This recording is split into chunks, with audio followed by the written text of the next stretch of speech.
Good morning, God. This Thursday, I come before you with a heart full of gratitude. Thank you for another day, for your presence, for your word that guides me.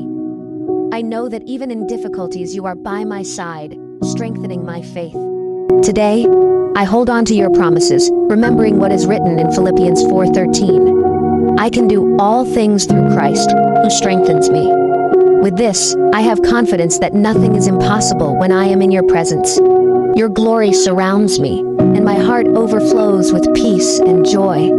Lord, may I live according to your will with every step I take. Let my faith be unshakable, and may I never doubt your love. Teach me to be a light wherever I go, reflecting your goodness and grace in every action. I surrender my fears and anxieties to you, trusting that you are in control. Thank you, Lord, for your faithfulness, for always guiding me with love. Glory to you, now and forever. Amen. Salamat sa pagiging Savior sa araw kong ito, Panginoon. Kakapit pa rin ako, Panginoon, sa salita mo na magpapalakas ng aking loob. Alam po namin na ang mga salitang ito ang magbibigay sa amin, sa akin, ng inspirasyon.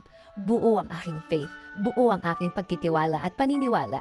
Alam kong may mangyayaring pagbabago, Panginoon. Alam kong darating ang kailangan kong tulong galing sa iyo, Lord. Kayo na pong bahala din sa aking pamilya, Lord. Alagaan at protektahan niyo po sila, Panginoon. Ibigay niyo rin po ang pagmamahal na para sa kanila, Lord. Panginoon, salamat. Salamat sa lahat ng pagpapala. Patuloy kaming aasa, patuloy kaming magiging faithful na ang lahat ay mabilis na dadaan. Ang lahat ay mabilis na magbabago sa tulong ninyo, Panginoon. Salamat sa laging pagbibigay ng mga araw at linggo na puno ng pagpapala sa aming buhay. Salamat sa laging pagpo-provide sa amin, Panginoon. This is our prayer. In Jesus' name, Amen. Mahal na Ama, habang ang araw ay nagtatapos, panatilihin mo kaming ligtas at mapayapa sa buong magdamag. Protektahan mo kami sa kasamaan at ilayo mo kami sa mga tukso.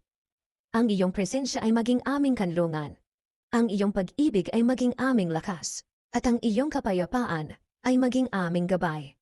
Ngayon at magpakailanman. Amen. Panginoon, maraming salamat sa biyaya ng bagong umaga. Maraming salamat dahil sa pagkakaloob mo sa amin ng pagkakataong makita muli ang ganda ng iyong nilikha. Hiling namin sa buong araw na huwag mo kaming pababayaan dahil wala kaming magagawa kung wala ka sa aming buhay.